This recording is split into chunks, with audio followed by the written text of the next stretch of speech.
지질공원 해설사 보수교육 2차 시 지질공원의 지질, 생물, 문화 연계사례 및 활용. 안녕하십니까. 환경정책평가연구원의 이수재입니다. 지질공원은 지질자산을 생물 및 문화자산과 연계하여 활용할 것을 요구합니다. 대부분의 지질공원 신청서에서는 이들 3가지 요소를 단순히 나열하는 데 그치는 경우가 많고 그 연계성을 잘 설명하지 않습니다. 따라서 이번 시간에는 이들 구성 요소의 연결성을 살펴보고 지질공원 해설사가 탐방객에게 어떤 해설을 할 수 있는지 탐색해 보겠습니다. 또한 지질공원의 구성 요소 간 연계 사례를 알아보기 위하여 이해해야 하는 개념에 대해 소개해 드리겠습니다. A는 어바이오틱으로 무생물입니다. 암석, 우주물질 등이 있습니다. B는 바이오틱 생물이며 동물, 식물, 박테리아 등이 있습니다. 마지막으로 C는 컬처, 문화로 인류에 의해 발생한 것을 말합니다. 이들 구성 요소를 이용한 연계 사례를 알아보겠습니다. 1. A 플러스 B 플러스 C 사례. 자, 그렇다면 A 플러스 B 플러스 C 사례에 대해서 한번 말씀드리겠습니다. 제가 가장 많이 예를 들은 것이 이 그림인데요. 바로 고호가 그린 그림입니다. 그렇다면 이 그림을 보시면 이 나무가 있고 이 생물이죠. 뒤에 별이라는 것이 무생물이라고 보고, 그 다음에 그림은 빈센트 반 고흐가 그린 아주 유명한 그림이죠. 근데 지질공원과 어떤 관련이 있을까요? 저는 이 그림을 봤을 때 이 장소는 아마 프랑스의 생레미 지방이라고 합니다.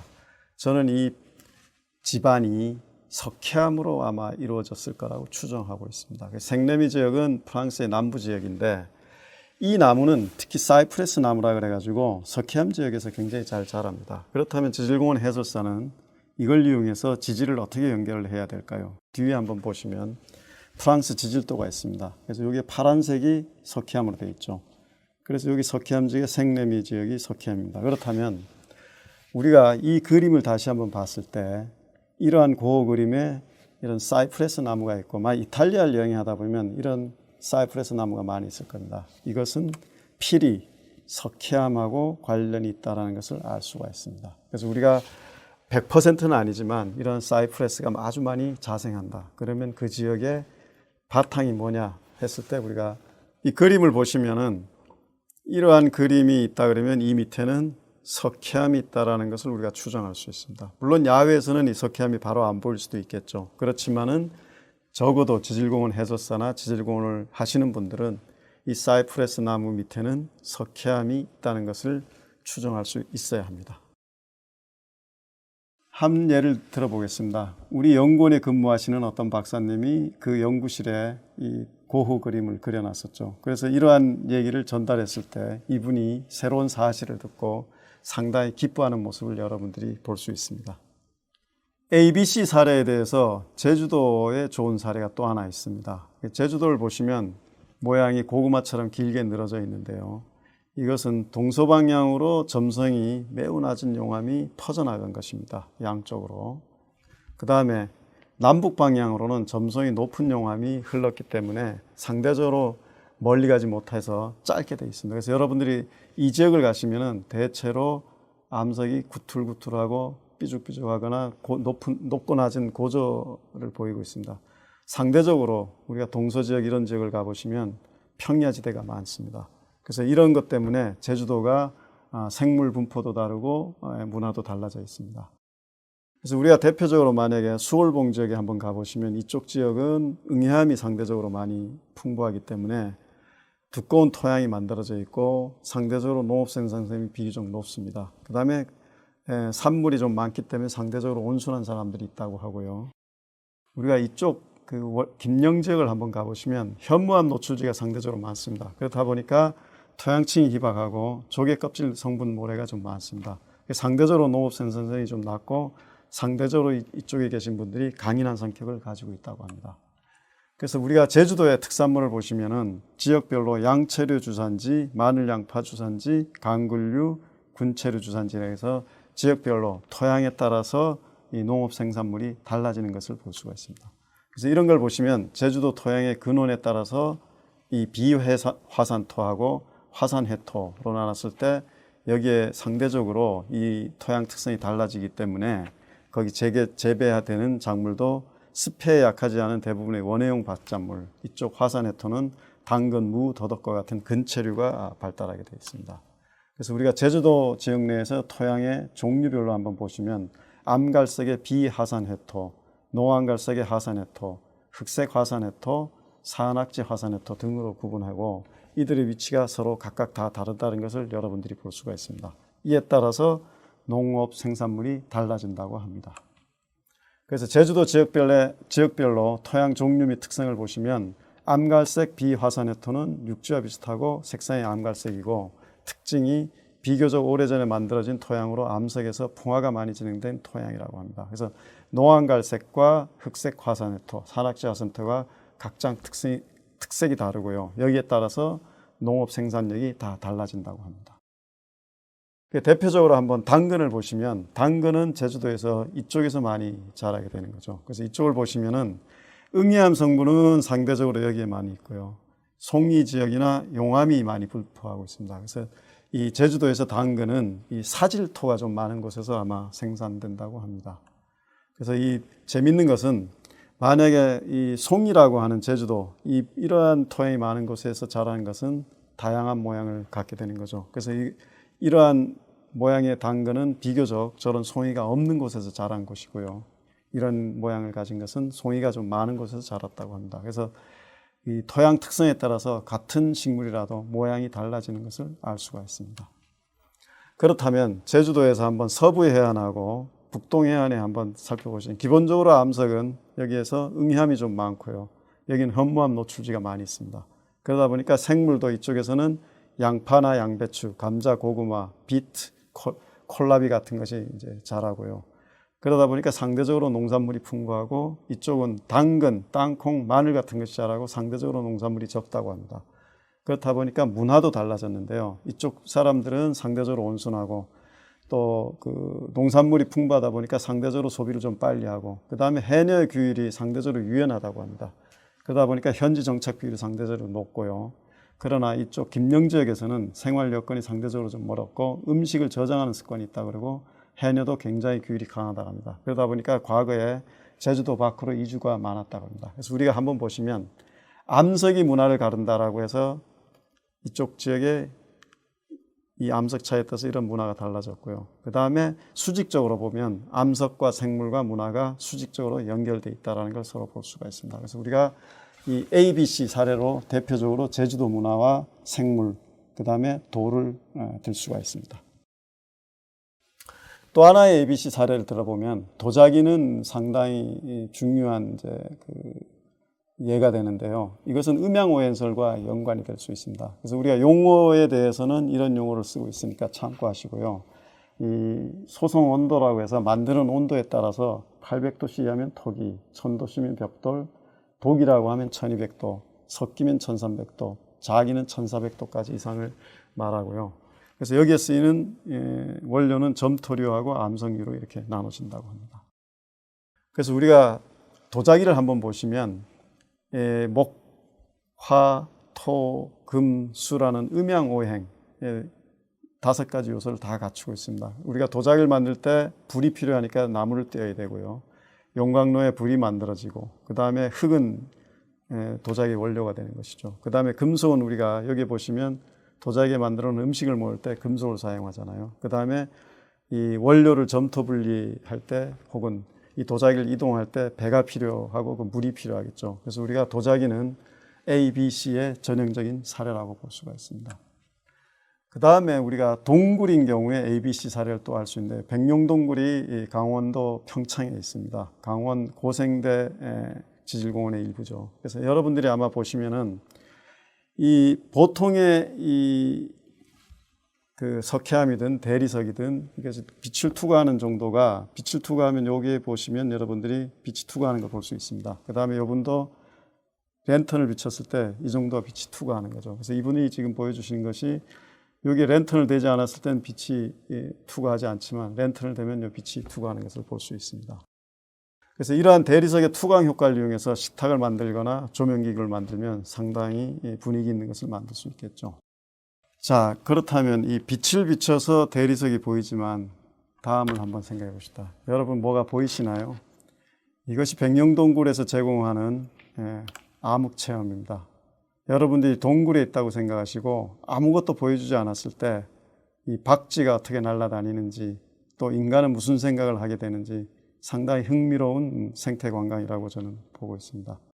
그래서 이런 것을 한번 살펴보시면 우리가 석회 동굴만 생각했을 때는 지질만 보는 것이고 이 동굴에서 화석이 많이 나타난다고 하면 이제 우리가 A 플러스 B 정도고 그 다음에 박쥐의 생태를 상상한다 그러면 A 플러스 B가 또 될 수 있는 거죠. 또 이 암흑체험, 인간의 시원, 또 인간 나는 무엇 때문에 살고 있는가 이런 걸 다 체험할 수 있기 때문에 우리는 A 플러스 B 플러스 C의 전형이라고 볼 수가 있습니다. 2. A 플러스 B 사례. 다음에는 A 플러스 B 사례에 대해서 한번 말씀드리겠습니다. 우리가 캘리포니아 지역에 가보시면 여러분들이 보시다시피 요 선을 통해서 이 지역에서는 소나무류가 굉장히 많이 있는 게 보이고요. 여기에는 큰 나무가 없이 굉장히 아주 낮은 초목에 가까운 초지에 가까운 것이 있습니다. 그래서 이것이 보시면은 사암 지역인데 사암 지역은 성분이 실리콘밖에 없는 거죠. 여기도 마찬가지고요. 근데 배구나무 성분이 칼슘하고 마그네슘, 여기 탄산이 좀 들어 있습니다. 그래서 우리가 암석의 성분에 따라서 생물이 분포가 달라지는 걸 볼 수가 있습니다. 그래서 전형적으로 지질의 식물이 달라진다 해서 A 플러스 B의 사례라고 볼 수가 있는 거죠.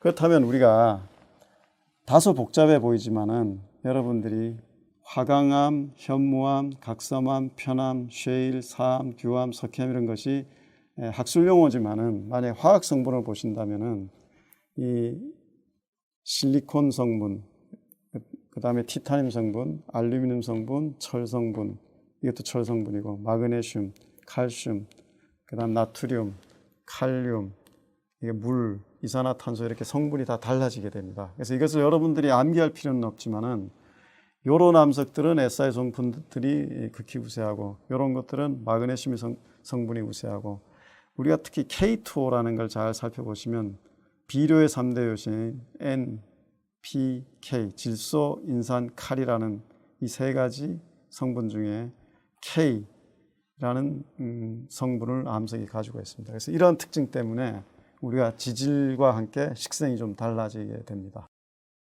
자, 여러분들이 전공 분야가 다르기 때문에 화학 원소 이름이 영어로만 표시가 되면은 굉장히 힘들어하기 때문에 제가 예를 들어서 한번 좀 설명을 시도를 해보겠습니다. 그래서 우리가 실리콘, SI라고 표시되어 있는 실리콘이라 그러면 여러분들이 실리콘 총을 생각하시면 됩니다. 그래서 우리가 목욕탕에 방수하기 위해서 이렇게 실리콘 총 쏘잖아요. 그 다음에 실리콘을 이용해서 성형 수술도 하고요. 그 다음 알루미늄, 우리 알루미늄 캔에 맥주 들어있는 거 있잖아요. 그래서 여러분들이 화학식 용어를 썼다고만 생각하지만 이걸 가지고 그냥 풀어서 보면은 아주 쉽습니다. 그래서 우리가 이러한 것을 이용해서 지구의 암석의 8가지 원소는 다 이걸로 설명할 수가 있습니다. 그 다음에 철은 못이라고 생각하면 되겠죠. 그 다음에 다시 여기 알루미늄의 호일 같은 거. 그래서 이런 것은 알루미늄이 AL로 표시했을 뿐이지 그냥 알루미늄이라고 알아두면 되겠죠.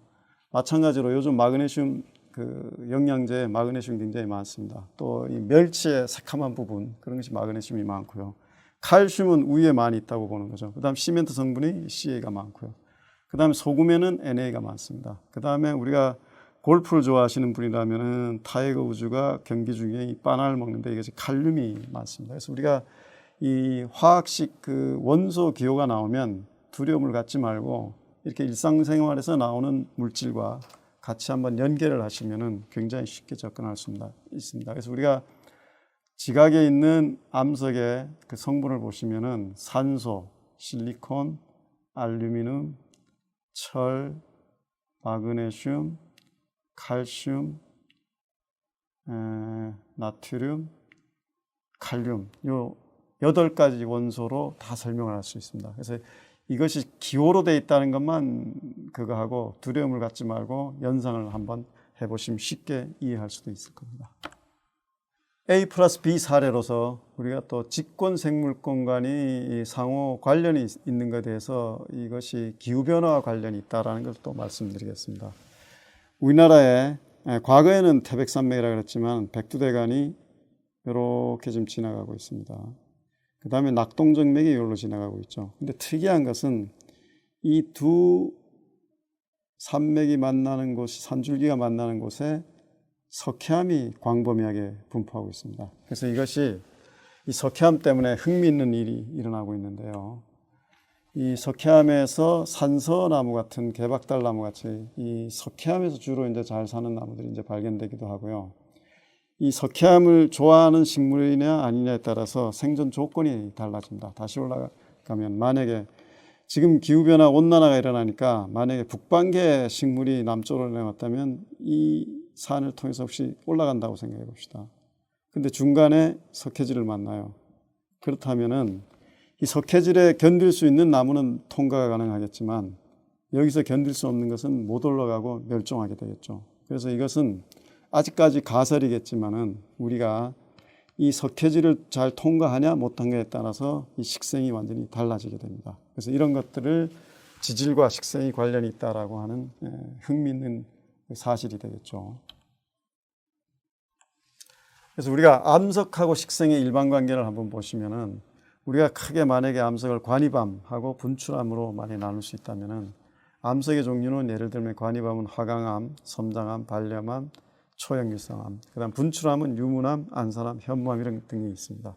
근데 이제 풍화도를 한번 보시면 이 화강암은 굉장히 강하고 발염암은 쉽게 침식이 되고 초연기성암은 침식이 잘 됩니다. 이것도 어떤 때는 이제 풍화가 잘 되고요. 그다음에 유문암을 보시면 이것이 굉장히 그 풍화도가 이제 풍화가 잘 안 되는 곳이죠. 그다음에 현무암은 풍화가 잘 됩니다. 그래서 우리가 주요 식물을 한번 분포 양상을 보시면 여기 흥미있는 게 있는데 유문암이 굉장히 토양에 영양분이 낮습니다. 그래서 식생이 굉장히 피복이 잘 안 됩니다. 그래서 우리가 반면에 현무암은 풍화가 잘 되는 반면에 이 식물이 다양하게 분포하고 있습니다. 그래서 이걸 한번 사례를 한번 알 수가 있는데요.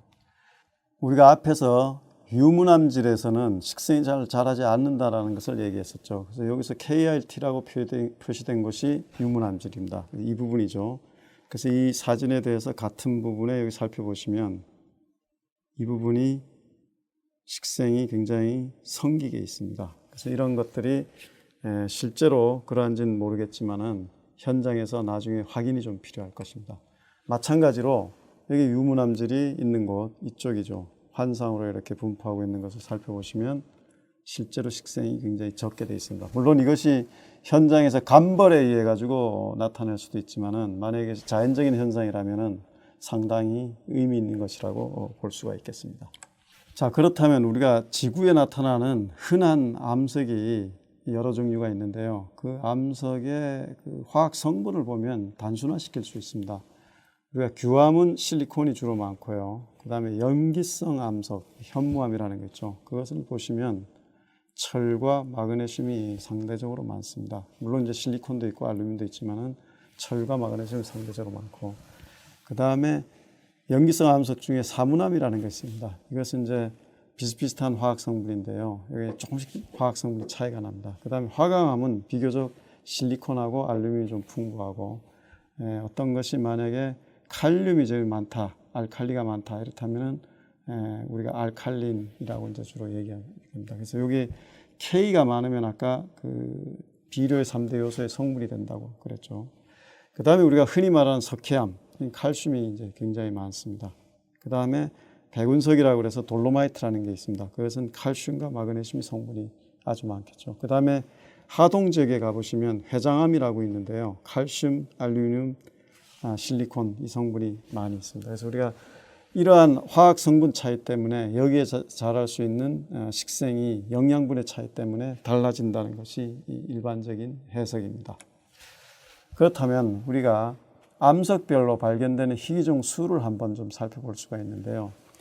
우리가 석고로 주로 이루어진 곳, 이게 건조한 지역이잖아요. 거기에서는 희귀종이 굉장히 낮게 이제 발견되고요. 상대적으로 여기 보시면 사문암 지역에 보시면 철과 마그네슘이 많이 있는데 이것이 성분 차이에서 희귀종이 굉장히 많이 나타나고 가장 많이 나타난 우리 화강암, 우리나라에 가장 많이 있는 암석 중에 하나인 이 화강암, 여기에 보시면 실리콘, 알루미늄, 그 칼륨, 칼슘, 나트륨 등 성분이 많고, 그래서 이런 것을 살펴보시면은 화강암이 대체로 그 희귀종이 좀 많이 있습니다. 그래서 평균적으로 만약에 어떤 지역에서 희귀종이 많거나 생물 다양성이 높다고 하면 여기에서 나오는 평균적인 생물종보다 이쪽보다 높으면은 고다양성이라 그러고 이거보다 낮으면은 다양성이 좀 낮다고 할 수 있겠죠. 그래서 우리가 앞으로 물론 이 미국 기준이지만 전 세계 평균을 구할 수도 있고 이러한 상대적인 비교 자료가 있으면 생물 다양성이 상대적으로 높은지 낮은지를 비교할 수가 있겠습니다.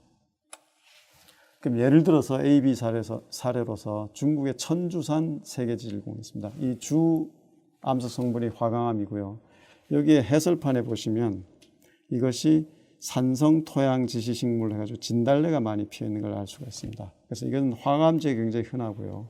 근데 흥미있는 것이 그 바로 옆에 붙어 있는 곳에 여기 보시면 벅서스 시니카에서 우리말로 하면 해양목입니다. 이 해양목이 보통 석회암에서 잘 자랍니다. 근데 화강암 지역의 진달래 주변에서도 자주 발견됩니다. 그렇다면 일반론으로 이 해양목은 석회암에서 잘 자라는데 왜 화강암에서 나타나느냐, 이렇게 했을 때 우리가 흥미있는 연결고리를 찾을 수 있는데요. 천주산의 화강암 성분이 보시면 보통 화강암이 요겁니다. 성분이 우리가 이런 그림표가 나오면 사람들이 굉장히 좀 혼란스러워할 수도 있는데요. 여기에 가깝다 그러면 정장설에서 칼륨이 많이 있다고 생각하시면 됩니다. 이 끝에 석영이면 여기는 실리콘이 많이 있다고 생각하시면 되고, 이쪽에 사장석은 CA하고 NA가 많이 있다고 보시면 됩니다. 그래서 보통 만약에 화강암이 여기 있다 그러면 이 화강암은 칼륨하고 SI가 많다고 보시면 되는 거죠. 상대적으로 CA하고 NA가 요 암석보다는 적다고 보시면 돼요. 왜냐하면 요 암석이 상대적으로 여기에 가까우니까. 그래서 우리가 이 천주산에 있는 화강암이 몬조 화강암이다. 그래서 몬조 화강암 자세히 보시면 원래의 화강암보다 칼슘하고 NA가 많죠. 그래서 특정한 부분에 칼슘이 많으면 이것이 석회질이었잖아요. 그죠? 그래서 석회질이 있을 수 있기 때문에 이 부분에 해양목이 자랄 수 있는 조건이 되는 것이죠. 그래서 우리가 지질과 식생이 서로 관련성이 아주 높고 이들 지질의 미세한 차이로 인해서 식생도 약간 달라질 수 있음을 알 수가 있습니다. 그 다음에 한 예로 러시아 지역의 신문에 난 기사였는데요. 제가 읽다 보니까 이 자작나무가 많이 나온다는 것이 기사에 떴습니다. 그래서 전 자작나무가 나오기 때문에 여기가 석회암으로 돼 있지 않는가 해 추정을 하고 그 다음에 기사를 읽어보니까 고생대 캠브리아계에 지층이 바탕이 되어 있고 바다에 잠겼다 드러났다 하면서 석회암이 되어 있었다. 그래서 여러분들이 만약에 여행을 하다가 자작나무가 많이 있는 지역이다 그러면 거의 대부분이 거기는 석회암이었을 수도 있다는 것을 추정할 수가 있습니다. 그래서 대표적으로 A+B의 사례가 될 수 있는 것이죠. 또 한편 중국의 섬서성을 여행할 때 이 송백류 식물이 많이 있는 걸 볼 수가 있었습니다. 그래서 현지에 그 전문가에게 물어보니 이 지역이 캘크리타라고 해서 석회 단계가 굉장히 많이 존재한다고 합니다. 그래서 이것이 석회질에서 잘 자라기 때문에 석회암과 식생이 잘 연결되어 있다고 볼 수 있는 것이죠. 그래서 우리가 야외에 나오는 식물이 우리가 단순하게 나오는 것이 아니고 그 밑에 있는 지질과 밀접히 관련이 있다는 것을 알 수가 있습니다. 또 AB 사례로서 경북 의성을 볼 수 있는데요. 경북 의성에 유문안질 응애암이 분포하고 있는데 여기에는 붉은점 모시나미가 특별히 많이 자랍니다. 그런데 이것이 붉은점 모시나미가 잘 자랄 수 있는 것을 한번 살펴보시면 이 붉은점 모시나미는 특별히 이 기린초라는 걸 이제 주로 먹고 사는데요. 이 기린초가 경쟁에 약하기 때문에 응해암 지역의 절벽지대에서 많이 이렇게 서식하게 됩니다. 그래서 우리가 청송에 세계지질공원이 있는데요. 청송에 그 응해암 지역을 가보면 수직 절벽이 많이 있는 걸 볼 수 있겠죠, 여러분들이. 그렇다면은 이 기린초가 경쟁을 피해서 수직 벽에 들러붙어 있습니다. 그렇다면 붉은점 모시나비가 이것을 먹기 위해서 자주 출몰을 하겠죠. 그래서 우리가 다시 돌아가 보면 이 지역, 유문안질 응해암 지역에서만 이러한 나비가 발견될 수가 있습니다. 그래서 이것이 대표적인 A+B 사례가 됩니다. 3. A+C 사례. 그렇다면 우리가 A 플러스 C 사례를 한번 살펴보겠습니다. 대표적인 것이 우리가 대리석인데요. 우리 대리석으로는 조각재료로 많이 이용을 하겠죠. 근데 우리나라에서는 이 대리석이 조각이나 건축재료의 여건이 좀 좋지는 않은데, 왜냐하면 이것이 쪼각쪼각 나가지고 이 내장재나 이런 걸로는 사용할 수 있지만은 그 내력벽 혹은 기둥으로는 사용할 수가 없습니다. 그래서 이 여러분들이 만약에 피에타라고 미켈란젤로가 굉장히 유명한 거를 만들었고요. 그 다음에 다비드상이라는 걸 이 대리석을 이용해서 만들었습니다. 그래서 우리가 2018년도 세계지질원총회가 이탈리아 아다멜로 브렌타에서 열렸는데요. 이 카라라는 곳이 이 미켈란젤로가 주로 가서 석회암을 이제 채취를 했습니다. 그래서 우리가 여기 보시면 이 지역이 현재 도나텔로나 지안볼로냐나 미켈란젤로가 예전에 이런 지역을 자기가 표시해 가지고 선구매를 했다고 알려진 곳입니다. 그래서 이 지역이 현재는 이 채석장이 관광지로도 활용이 되고 우리가 이런 지질을 이용해서 대리석 조각을 멋있게 만든 컬처, 문화가 이제 조합되어 있겠죠. 그래서 이것이 대표적인 A 플러스 C 사례라고 볼 수가 있습니다. 또 하나의 A 플러스 C 사례로 중국 천주산에 가보시면 이 암벽에 많은 글자가 적혀져 있습니다. 그래서 이 글자가 살펴보시면 단층선에 이렇게 많이 노출된 것에 그 글자를 썼는데, 단층선이 되면 편편한 판이 만들어지기 쉽잖아요. 이런 이 방향으로. 그래서 이 전체가 단층선이 지나가는 것으로 우리가 알 수가 있습니다. 그래서 이런 것이 지질과 문화가 결합된 걸로 볼 수가 있습니다. 정리하기. 지금까지 배운 내용을 함께 정리해 볼까요? 첫 번째 사례로 지질 기본 구성 3요소인 무생물과 생물, 그리고 문화가 결합된 다양한 사례들이 존재합니다. 그 예로 앞에서 제시되었던 빈센트 반 고흐의 그림과 제주도, 도자기의 사례가 있습니다. 제주도 화산 지질의 영향으로 지질에 따라 자라나는 생물들의 분포가 달라졌고, 이에 맞추어 변화된 인간의 생활이 대표적 예시였습니다. 세 가지 사례들의 공통점은 지질이 생물에 영향을 주어 다양한 문화를 이루게 되었다는 점입니다. 두 번째 사례는 지질이 생물에 영향을 준 사례로서 예시를 들자면 암석의 성분에 따라 자라나는 생물의 분포가 달라진다는 것을 들 수 있습니다. 이는 기후변화와도 밀접한 관련을 지을 수 있습니다. 지질과 식생은 서로 관련성이 아주 높기 때문에 미세한 차이로도 식생은 달라질 수 있습니다. 마지막 세 번째 사례로는 무생물 플러스 문화입니다. 이는 무생물인 지질이 인류의 문화에 영향을 주었던 사례로, 예시로는 이탈리아에 분포하는 석회암으로 인해 이를 깎아 조각품을 만드는 조소예술이 발달하였고, 이 과정에서 대표적인 이탈리아 예술가 미켈란젤로가 있었습니다. 다른 사례로는 중국의 천주산에 단층성이 있습니다.